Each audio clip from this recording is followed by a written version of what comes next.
iremos ver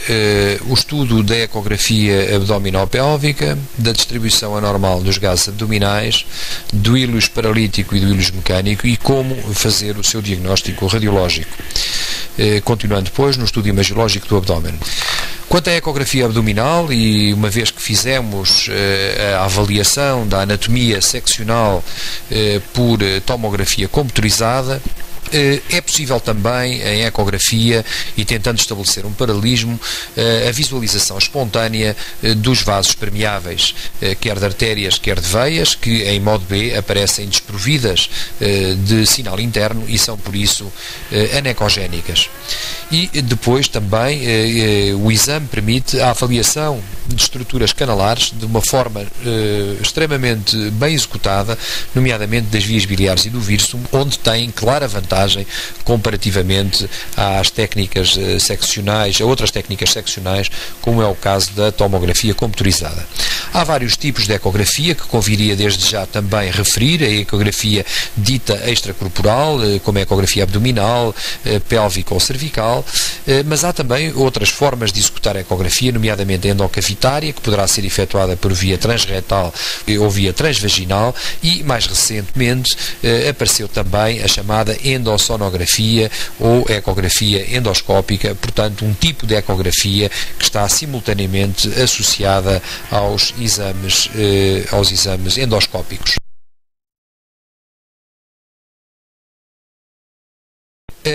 Em relação à terminologia utilizada na ecografia, e na ecografia concretamente abdominal, mas enfim, sendo generalizável para todos os tipos de exames,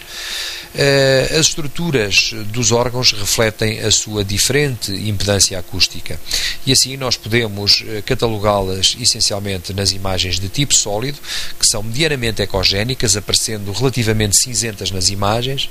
as imagens de tipo líquido, também ditas econegativas, que se caracterizam por uma ausência de ecos no interior, uma vez que existe facilitação dos ecos através das estruturas líquidas com a sua acumulação posterior, o que constitui o chamado reforço posterior dos ecos. Portanto, as estruturas líquidas puras, como os quistos, por exemplo, caracterizam-se por produzirem uma imagem econegativa com reforço posterior dos ecos, devido à tal facilitação dos ecos que referi. Depois há, obviamente, estruturas que são relativamente impermeáveis aos ultrassons e que irão refletir na sua superfície interior todos os ultrassons que aí chegarem. São as chamadas estruturas ditas ecogénicas ou refletivas, e é o que sucede, por exemplo, com os cálculos que condicionam uma imagem muito ecogénica com cone de sombra posterior, ou ainda, por exemplo, o que sucede com o ar, que condiciona uma grande deflexão dos ultrassons em todas as direções, portanto não condicionam uma reflexão ordenada, mas sim uma deflexão em todas as direções, e por isso associam-se de facto a uma imagem muito ecogénica, embora não haja este cone de sombra posterior que está associado às imagens de tipo litiásico. Por ecografia devemos também e podemos avaliar a homogeneidade, a estrutura das vísceras maciças, nomeadamente a sua homogeneidade, à exceção, obviamente, das estruturas vasculares, sendo que a maior parte, por exemplo, dos tumores apresentam normalmente texturas heterogéneas, facilmente identificáveis. E aqui temos alguns exemplos de imagens ecográficas em que é possível observar a imagem correspondente ao parênquima hepático, que tem uma tonalidade acinzentada, portanto uma estrutura medianamente ecogénica. São visíveis várias estruturas anecogénicas traduzidas por imagens pretas que correspondem às estruturas vasculares permeáveis, neste caso concreto imagens de vasos de veias hepáticas e também de um ramo da veia porta. E na imagem da direita podemos observar a imagem da vesícula biliar com o seu conteúdo perfeitamente anecogénico e uma imagem de parede fina e irregular, contrastando com a imagem medianamente ecogénica do fígado. Por último, ainda mais à direita, observa-se a imagem correspondente à veia porta, permeável, portanto desprovida de ecos internos.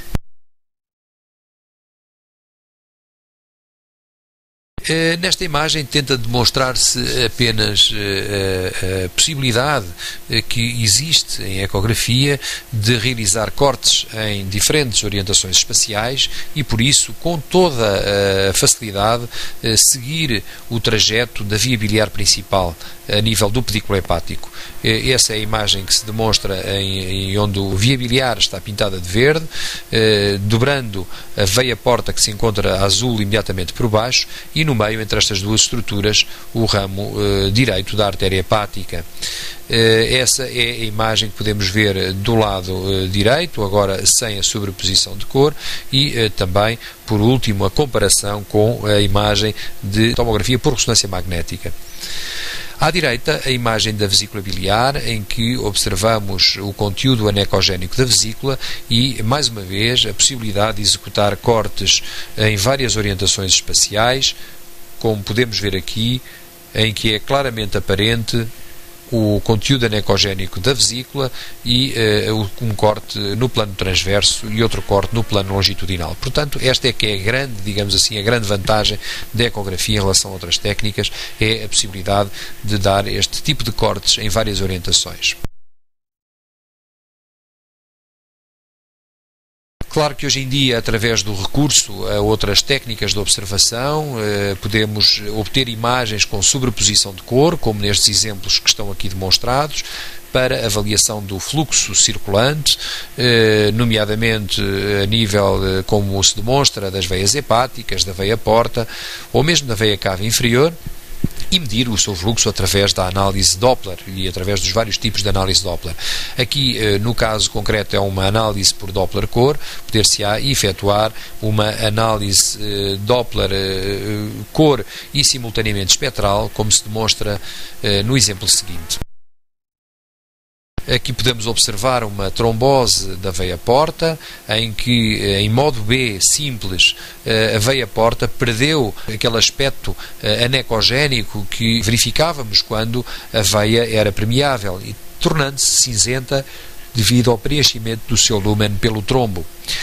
Na imagem da direita observamos um Doppler espectral e simultaneamente com cor, portanto um Doppler triplex, em que está a ser estudada uma pequena massa hepática adjacente à vesícula biliar, que demonstra alguns pequenos focos de cor no seu interior, e depois está a ser obtido um espectro na imagem da esquerda. Este espectro permite, logicamente, a diferenciação das lesões em lesões com características vasculares arteriais ou venosas, permite ainda a medição das velocidades instantâneas a nível dos vasos, expressas em metros por segundo ou centímetros por segundo, neste caso estão aqui expressas em metros por segundo, e o que está a ser medido essencialmente é o pico sistólico e o pico diastólico de um espectro arterial. O espectro venoso será, obviamente, um espectro contínuo, sem esta flutuação entre sístolo e diástolo. No setor abdominal mediano, na região epigástrica, portanto, podemos reconhecer a imagem do pâncreas. O pâncreas tem uma textura muito semelhante à do fígado, é apenas ligeiramente mais ecogénico, é facilmente observável através da janela acústica que nos é fornecida, nomeadamente pelo lobo esquerdo do fígado, e tem uma morfologia arciforme, sendo posteriormente delimitada pelas estruturas vasculares que aqui se apresentam na imagem da esquerda apenas em modo B simples, na imagem da direita com sobreposição simultânea de cor. Podemos ver que, portanto, contígua à face posterior do pâncreas está imediatamente a veia esplénica, a que se segue o confluente esplenoportal para formar a veia porta. Imediatamente atrás desta encontramos o espaço ecogénico, constituído por gordura retroperitoneal, onde estão os vasos mesentéricos, em particular a artéria mesentérica superior. Mais atrás ainda temos a imagem da aorta e da veia cava, neste caso cortados em plano transversal. Os cortes do hipocôndrio esquerdo, também a nível do abdômen superior, são dominados pela imagem do baço. O baço tem uma textura, também ela relativamente homogénea, é um órgão medianamente ecogénico, está imediatamente abaixo da cúpula diafragmática esquerda, conforme se pode também observar com facilidade através da imagem ecogénica que delimita o diafragma, e muitas vezes o seu hilo pode ser reconhecido também com estruturas vasculares, com ou sem sobreposição simultânea do Doppler. É óbvio, quando sobrepomos, por exemplo, o Doppler-cor, é natural que possamos ver mais estruturas vasculares do que aquelas que nos é permitido identificar quando o modo B simples é realizado.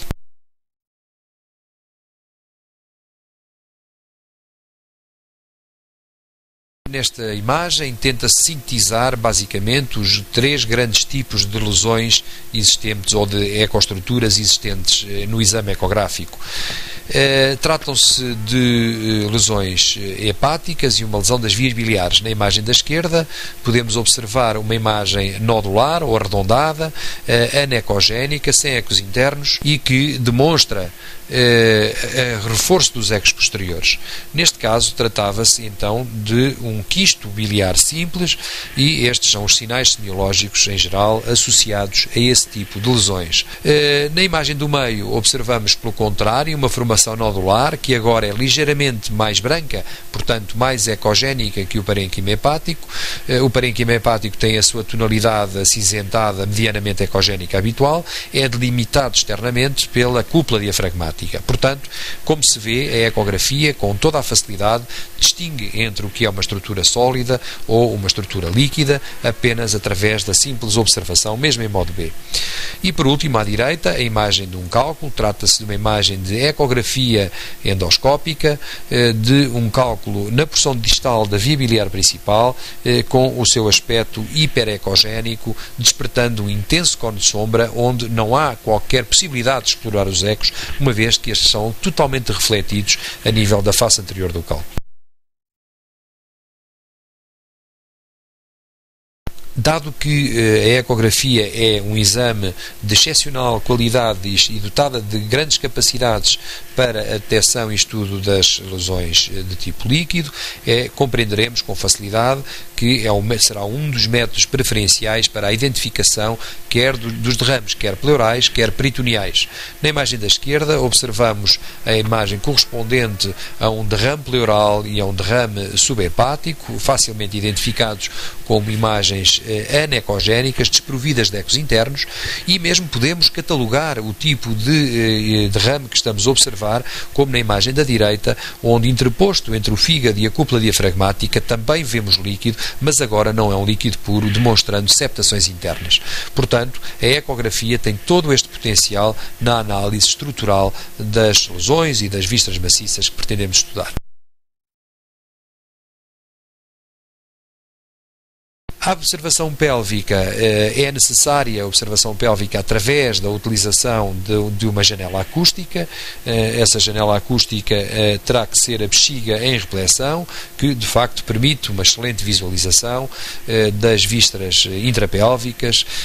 quer da próstata, quer ainda do útero e dos anexos, dos ovários.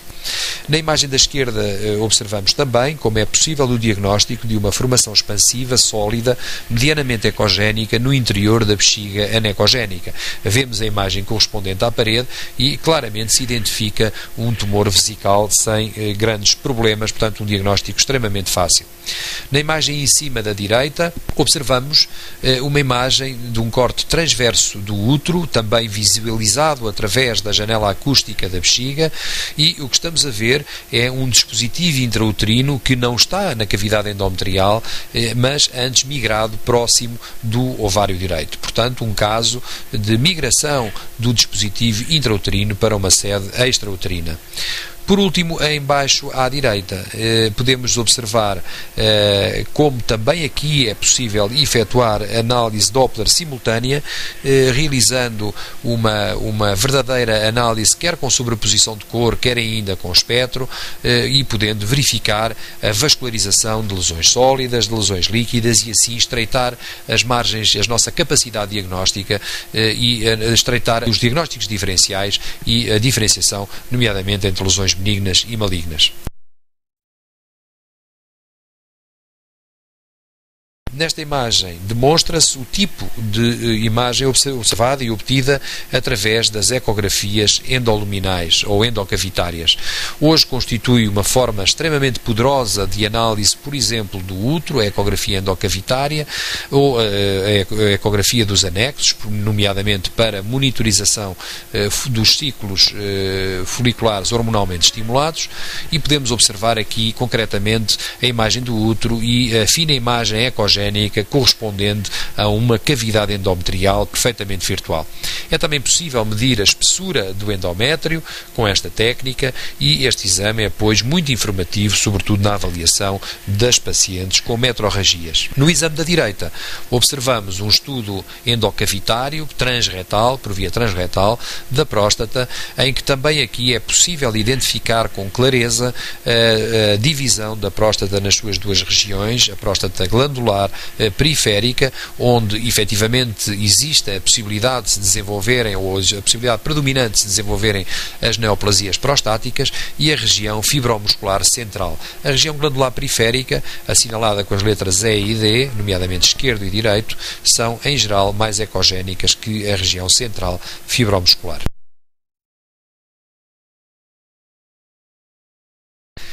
As grandes indicações da ecografia, e deixando só um pouco, por momentos, o abdômen para falar só nas grandes indicações desta técnica, são, a nível do pescoço, a avaliação quer da tiroide, quer das glândulas paratiroides, dos vasos do pescoço, com a possibilidade de executar exames Doppler, carotídeos, de grande valor hoje em dia para a orientação de pacientes para outras terapêuticas complementares, no caso, sobretudo, de estenoses e de placas de atroma. Podemos observar e efetuar estudos quer de glândulas salivares, quer ainda o diagnóstico das adenopatias laterocervicais ou de outras cadeias a nível do pescoço. No tórax podemos executar exames da parede torácica, podemos observar e estudar derrames pleurais e, em particular, a existência ou não de septação interna, o que também é um critério fundamental para a eventual punção de drenagem orientada por ecografia, e podemos estudar algumas massas torácicas, aquelas que têm obviamente um contacto parietal e não têm pulmão interposto. Finalmente, como é óbvio, no mediastino é avaliado o coração excelentemente por ecocardiografia.